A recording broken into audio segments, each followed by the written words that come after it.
Assalamualaikum warahmatullahi wabarakatuh. Perkenalkan, nama saya Mira Silviani SPD.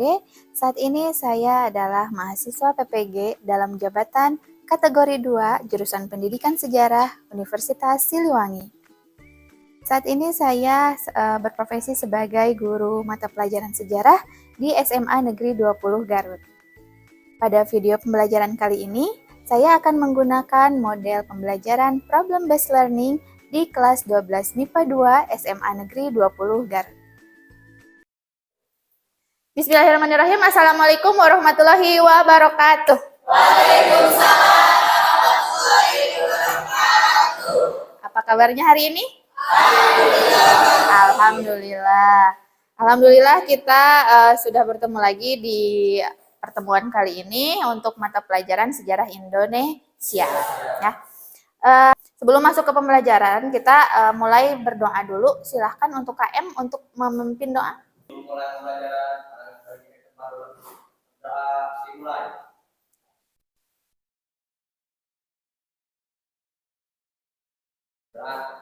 Semoga pembelajaran hari ini diberikan kelancaran. Amin. Oke, Ibu cek dulu kehadirannya untuk hari ini. Tanggal 14 Desember 2022. Abdul Majid, Ainur Aini, Sakit, Aib, Nopal, Nandi, Yosi. Udah ya? Untuk materi hari ini, kita akan membahas tentang sejarah pemilu 1955. Di pertemuan sebelumnya kita sudah bahas tentang bagaimana kabinet-kabinet pada masa demokrasi liberal. Nah, salah satu program dari kabinet demokrasi liberal itu adalah melaksanakan pemilu pertama kali di Indonesia, yaitu pemilu di tahun 1955. Nah, kemarin program dari kabinet siapa untuk pemilu 1955? Burhanuddin Harahap. Burhanuddin Harahap ini adalah kabinet yang melaksanakan pemilu 1955. Nah, nanti yang akan kita pelajari itu adalah bagaimana pelaksanaan dan prosesnya dari pemilu pertama Indonesia, yaitu pemilu 1955. Sebelumnya Ibu mau tanya dulu. Di sini ada yang pernah melaksanakan pemilu? Belum. Kalau di sekolah sudah pernah ya.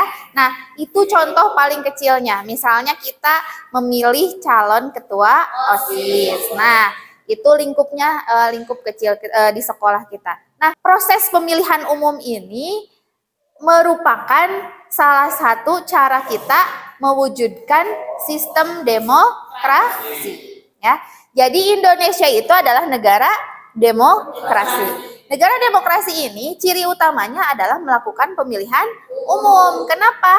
Namanya demokrasi adalah apa? Dipilih oleh rakyat, gitu kan? Dipilih secara langsung oleh rakyat. Misalnya kita contohkan di sekolah. Sekolah itu yang mengetuai seluruh siswa itu adalah ketua OSIS. Nah, maka diadakanlah pemilihan ketua OSIS. Supaya apa? Supaya kita belajar berdemokrasi. Artinya ketika kita memilih ketua OSIS itu ya minimal kita sudah tahu bagaimana pelaksanaan dari pemilu.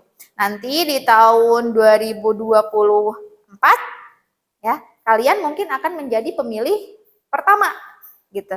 Jadi nanti kalian ketika memasuki tahun 2024, gunakan kesempatan dengan baik untuk memilih para pemimpin. Sebelum masuk materi, Ibu sampaikan dulu ya, tujuan pembelajaran untuk hari ini. Bisa dilihat, yang pertama, peserta didik dapat mengevaluasi latar belakang dilaksanakannya pemilu 1955. Kemudian yang kedua, peserta didik dapat mengevaluasi tujuan dari pelaksanaan pemilu 1955. Tujuannya, yang tadi yang pertama latar belakang, kemudian yang kedua tujuan. tujuan. Dan yang ketiga itu peserta didik dapat mengevaluasi hasil pemilu 1955. Jadi nanti kita akan menganalisis hasil pemilu 1955 ini, pemenang pemilunya siapa saja atau partai mana saja. Kemudian yang terakhir, peserta didik mampu mempresentasikan hasil analisis tentang pemilu 1955. Itu yang akan kita pelajari hari ini. Oke, sebelum masuk ke berkelompok, Ibu mau kalian coba perhatikan, amati video yang akan Ibu tayangkan berikut ini. Assalamualaikum warahmatullahi wabarakatuh. Islamiyah merupakan pemilu pertama di Indonesia dilaksanakan. Partai politik ini adalah pemilu yang dilaksanakan dalam 2 tahap. Tahap pertama terjadi pada tanggal 29 September 1955 sebagai pandu untuk pemilihan anggota Dewan Perwakilan Rakyat. Berlangsung tanggal 15 Desember 1955 sebagai ulang untuk memilih anggota konstituante. Sedangkan untuk badan konstituante lebih banyak, yaitu 520 kursi plus 14 kursi untuk perwakilan golongan minoritas. Maka sahabat Islamiyah, dalam memastikan jumlah hak suara tentu sudah dipersiapkan pendataannya jauh-jauh hari, tepatnya sejak Mei 1954 sampai dengan November 1954. Dari video barusan, kira-kira apa yang dipahami dari video yang tadi Ibu tayangkan? Siapa yang mau berpendapat tentang video yang barusan? Itu tentang apa? Partai Nasional Indonesia, Partai Majelis Syuro Muslimin Indonesia, Nahdlatul Ulama, Partai Komunis Indonesia, dan partai-partai lainnya. Oke, bagus Aji. Jadi pemilu 1955 itu sudah banyak partai politik yang mengikuti pemilu. Ya, salah satunya adalah partai-partai politik terbesar seperti PNI, tadi ada Masyumi, kemudian ada NU, ya. Ya. Kemudian selain video barusan, Ibu juga tunjukkan untuk wawasan kita. Di Indonesia ternyata pemilu itu sudah hampir berapa 10 sampai 11 kali kita melaksanakan pemilu dari tahun 1955 sampai dengan yang terakhir 2019. Jadi untuk 1955 itu diikuti oleh 36 partai politik. Nah, pertanyaan yang Ibu ingin ajukan pada kalian itu, dari pelaksanaan pemilu tadi yang sudah kita ketahui secara sekilas, bagaimana pemilu 1955 itu dikatakan sebagai salah satu pemilu yang paling demokratis, ya. Sekarang kita rumuskan masalah dulu untuk materi tentang pemilu 1955. Ibu sudah ada LKPD-nya atau lembar kerjanya, nanti kalian kerjakan secara berkelompok dengan rumusan masalah sebagai berikut. Yang pertama, itu apakah latar belakang dari dilaksanakannya pemilu 1955. Yang kedua, apa tujuan? Ya, apa saja tujuan dari pemilu 1955. Jadi tujuan ini nanti tujuan dengan hasilnya itu sama atau tidak. Kemudian nanti dianalisis berdasarkan hasilnya. Apakah hasilnya itu menunjukkan sama dengan tujuan yang dirancang di awal, gitu ya. Kalau di tujuannya memilih misalnya presiden, apakah hasilnya memilih presiden gitu ya. Seperti itu. Jadi nanti Ibu bagikan LKPD-nya untuk masing-masing kelompok. Sekarang kalian coba berkelompok dulu. Duduk sesuai kelompoknya. Oke, kalian perhatikan LKPD-nya. Di sini ada kolom untuk latar belakang. Jadi kalian nanti cari di modul yang sudah Ibu share dan ditunjang dengan sumber dari internet, boleh. Di sini ada latar belakang, kolomnya isi dengan deskripsinya. Kemudian di kolom yang selanjutnya itu ada bagian dari tujuan. Jadi kalian poin-poinkan tujuannya apa saja. Kemudian di sini ada hasil pemilu. Hasil pemilu ini menunjukkan partai-partai mana saja beserta jumlahnya, ya. Beserta jumlahnya. Jadi kalian tuliskan di sini. Kemudian hasil dari pemilu ini kalian tuangkan ke dalam diagram batang di pinggirnya. Jadi di situ sudah ada Ibu sediakan angka-angka. Kemudian di bawahnya kalian garisi dan tambahkan nama-nama partai sesuai dengan jumlahnya, ya, jumlah diagramnya. Jadi misalkan si partai yang A itu jumlahnya 50 misalnya. Kalian buat dia batangnya sampai dengan angka 50. Paham? Paham ya?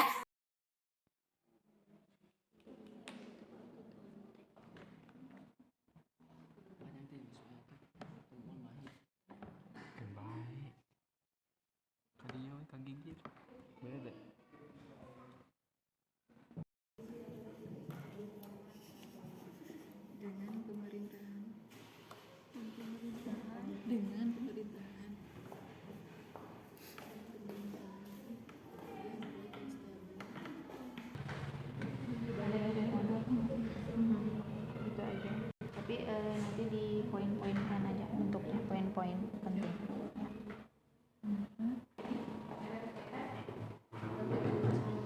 Ada ya? Dari modul ada. Latar belakang. Dibuat poin-poin ya, poin 1, poin 2 gitu.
Nah, TNI 57 di sebelah mana? Di sini. Di tanda. Terus langsung buat di sini. Ya, diarsir. Diarsir DPR, yang enggak diarsir konstituen.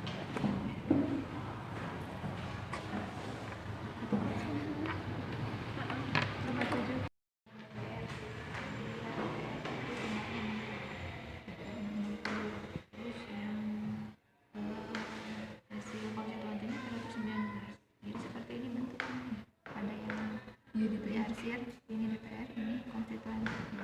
Ini nanti dikasih tanda asyik. Jadi kelihatannya.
Jangan lupa untuk saling membantu antar anggota kelompok karena nanti nilainya ada nilai individu, ada nilai kelompok. Jadi nilai kelompoknya itu hasil akumulasi dari nilai individu, ya. Iya, sok.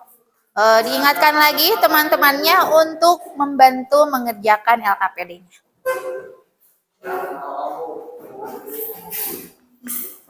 Untuk diagramnya, itu kan ada dua hasil, ada anggota DPR, ada anggota konstituante. Jadi kalian nanti yang DPR diarsir, yang konstituante polos.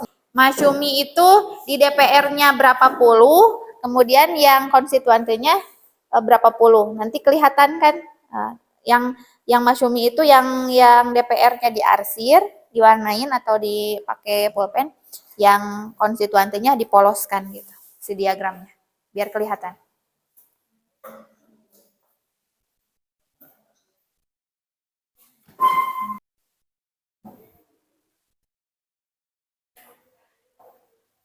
Nanti persiapkan perwakilan 2 orang saja untuk presentasi, ya.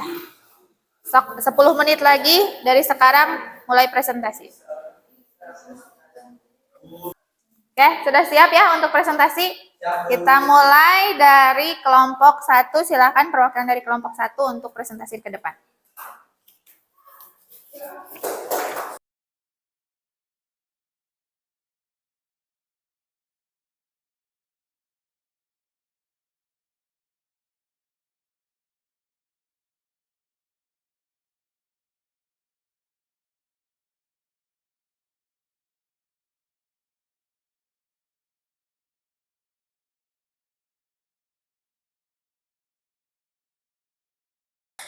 Assalamualaikum warahmatullahi wabarakatuh. Di sini kami perwakilan dari kelompok 1 akan mempresentasikan hasil kerja kelompok tentang pemilu 1955.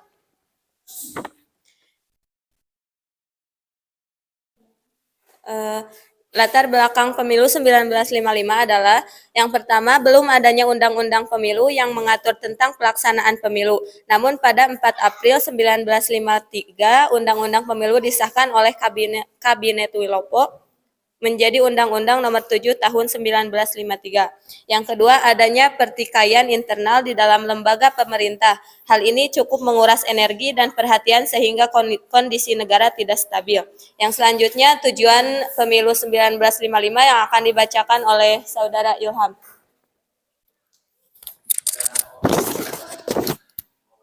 Tujuan pemilu 1955 yaitu untuk membuat undang-undang. 2. Untuk memilih anggota Dewan Konstituante.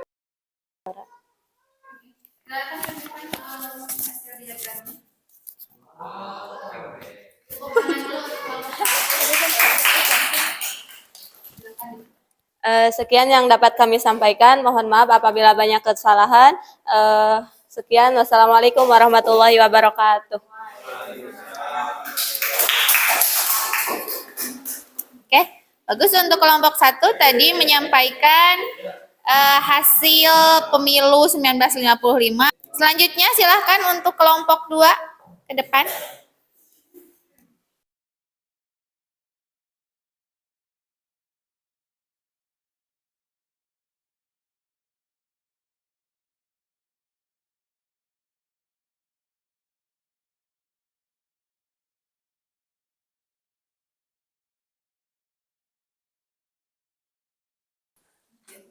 Assalamualaikum warahmatullahi wabarakatuh.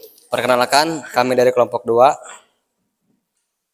Di sini kami akan mempresentasikan tentang pemilu 1955. Latar belakang, pemilihan umum merupakan salah satu syarat agar sistem pemerintahan yang demokratis berfungsi setelah terbentuknya panitia pemilihan umum. Pada tanggal 16 April 1955, Handi Kusumo mengumumkan pemilihan umum parlemen yang akan diselenggarakan pada tanggal 29 September 1955. Partai-partai melakukan kampanye ke berbagai daerah untuk meningkatkan elektabilitasnya. Sekarang tujuan akan disampaikan oleh saudara saya. Tujuan diadakannya pemilu diharapkan dapat menciptakan stabilitas politik dan pemerintahan. Dengan pemerintahan yang kuat dan stabil diharapkan dapat melaksanakan program-program pembangunan.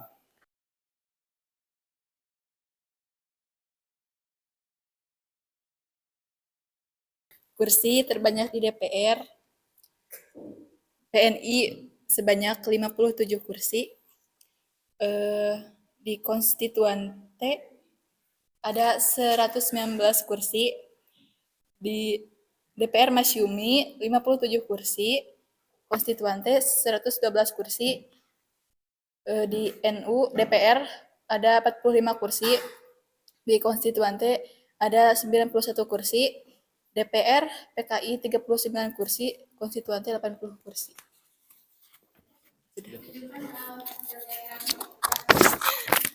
Ini Bu.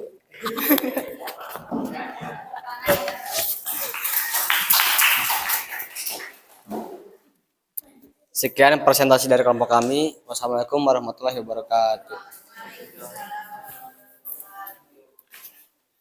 Oke, kelompok 2 sudah bagus ya. Tadi menyampaikan hasil pemilu 1955. Silakan untuk yang terakhir kelompok 5. Depan.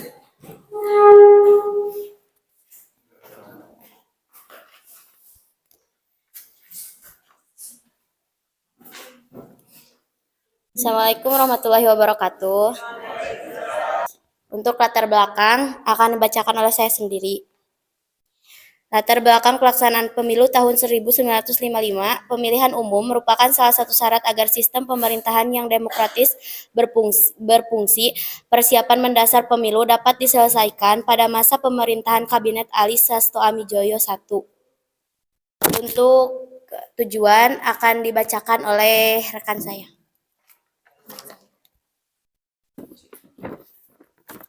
Tujuan diadakannya pemilu tahun 1955 yang pertama adalah diadakannya pemilu diharapkan dapat menciptakan stabilitas politik dan pemerintahan. Yang kedua, dengan pemerintahan yang kuat dan stabil diharapkan dapat melaksanakan program pembangunan. Yang terakhir, pada tanggal 29 September tahun 1955 untuk memilih anggota DPR. Dan pada tanggal 15 Desember tahun 1955 untuk memilih anggota konstituante. Penjelasan hasil pemilu akan disampaikan oleh teman saya.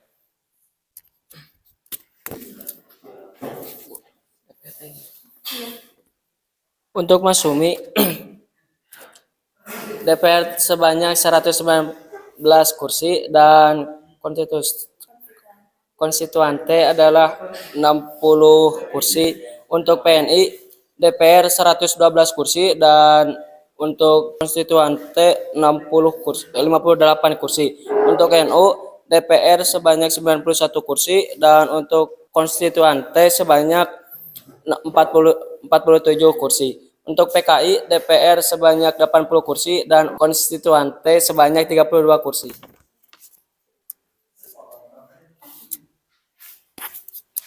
Sekian presentasi dari kelompok kami. Mohon maaf apabila banyak kesalahan. Assalamualaikum warahmatullahi wabarakatuh.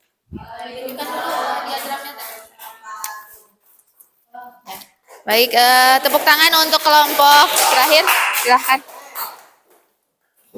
Ya, terima kasih. Tadi sudah bagus ya. Suaranya lantang, kemudian menjelaskannya juga sangat bagus. Iya. Dari kelompok yang sudah tampil tadi, Ibu mendapatkan ada yang sudah tepat ya analisisnya. Karena hasil pemilu itu nanti bisa dilihat sejauh mana kekuatan dari suatu partai. Jadi dari hasil yang kalian buat, coba diagram batang yang paling tinggi itu ada pada partai mana? PNI, kemudian disusul oleh Masyumi, kemudian oleh NU, dan terakhir oleh PKI. Jadi meskipun ada 30 lebih partai politik, tetapi kita coba analisis 4 partai politik yang memenangkan kursi paling banyak di DPR dan konstituante. Jadi tadi sudah kita lihat ya. Jadi kalau misalnya kita bentuk dalam diagram batang, itu mudah untuk memahaminya ya. Ya, jadi kalau misalnya kita membacanya hanya angka, apalagi memakai misalnya juta-juta, itu pasti sulit untuk dipahami.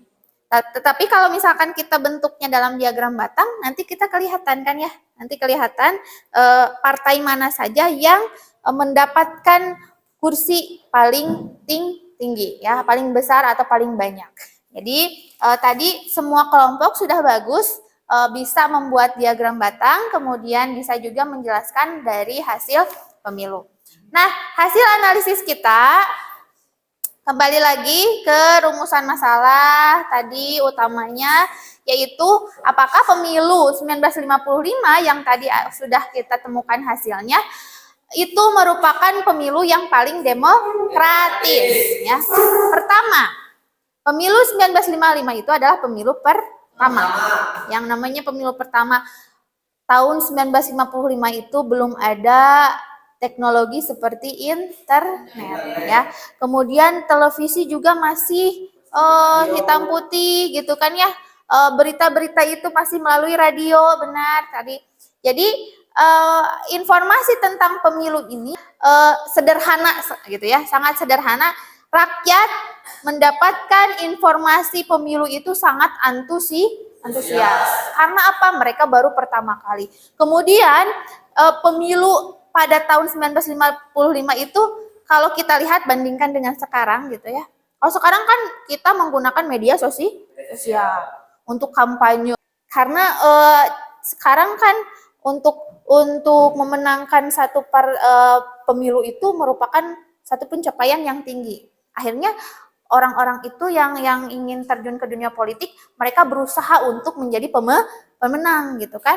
Nah, kita bandingkan dengan pemilu tahun 1955. Kira-kira dari yang tadi kalian analisis, ada penyelewengan atau pelanggaran kira-kira tidak? Ada atau tidak? Ada tidak? Kira-kira kalau melihat situasinya seperti itu. Tidak? Tidak ada gitu ya. Jadi kemungkinannya sangat kecil. Pertama, tadi antusias masyarakat sangat tinggi. Loyalitas masyarakat terhadap partai politik juga sangat tinggi. Ketika di Indonesia mayoritas itu adalah umat Muslim, maka tadi yang dibenangkan itu adalah Masyumi, ada NU, ya, itu adalah partai-partai politik yang berlandaskan agama Islam. Berarti loyalitas masyarakat atau rakyat Indonesia itu masih sangat tinggi terhadap misalnya satu organisasi yang berlandaskan agama, karena kita mayoritas. Kemudian yang PNI apalagi? PNI itu ketuanya adalah Presiden Soekarno, ya. Presiden Soekarno itu dicintai oleh rakyat, sehingga ketika pemilu 1955, rakyat yang mencintai Presiden Soekarno itu akan memilih PNI.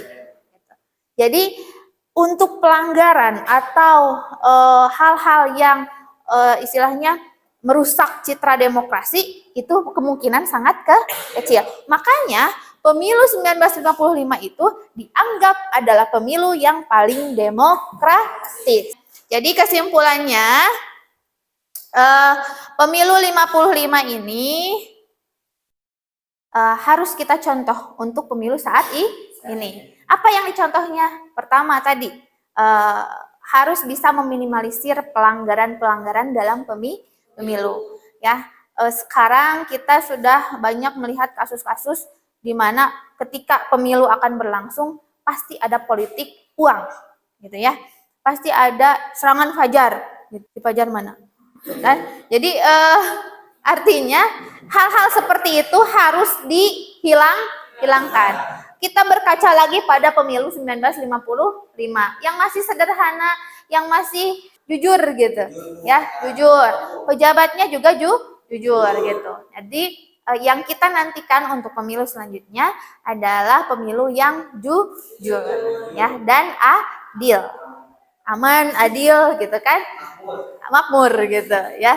Jadi itu yang bisa kita simpulkan untuk hari ini, bagaimana peranan pemilu 1955, kemudian kita jadikan sebagai satu contoh untuk pemilu selanjutnya yang akan diselenggarakan di Indonesia. Oke, sekarang kita lakukan evaluasi dulu 10 menit. Silakan kalian buka di aplikasi Wordwall yang sudah Ibu share di grup. Kemudian kerjakan soalnya selama 10 menit dari sekarang. Sudah selesai? Sudah ya? Coba kita lihat hasilnya. Nih, jadi ada skor, ada juga waktunya. Ada yang kurang dari 1 menit, ada yang lebih dari 1 menit. Ya. Nah, poinnya ada yang 5, ada yang 3, ada yang 2. Nanti dikalikan dengan 20 skor utamanya. Jadi, coba dilihat yang pertama ada diraih oleh Salpa ya, oleh Salpa. Salpa 17 detik ya. Kemudian ke bawahnya ada lagi Abdul Majid di 1 menit 37 ya. Siapa ini? Akbar Zia siapa? Ini udah bener 2, waktunya 1 menit ya. 1 menit kurang. Jadi 2 poin. 2 poin kali dengan 20, jadi 40 poin saja. Tapi sudah bagus ya. Sudah hampir semuanya paham tentang pemilu 1955. Oke, untuk hari ini kita cukupkan sekian. Kalian kumpulkan dulu LKPD-nya. Kemudian nanti sama Ibu mau diperiksa, silakan kumpulkan dulu. Ya. Oke, sudah dikumpulkan. Jadi alhamdulillah pembelajaran hari ini sudah kita laksanakan. Terima kasih untuk hari ini. Semoga apa yang kita pelajari bermanfaat bagi kehidupan kita sehari-hari dan juga bermanfaat bagi masa depan kita semua. Sekian untuk pembelajaran hari ini. Sebelum pulang kita berdoa bersama dulu. Silahkan untuk Kak Im memimpin doa.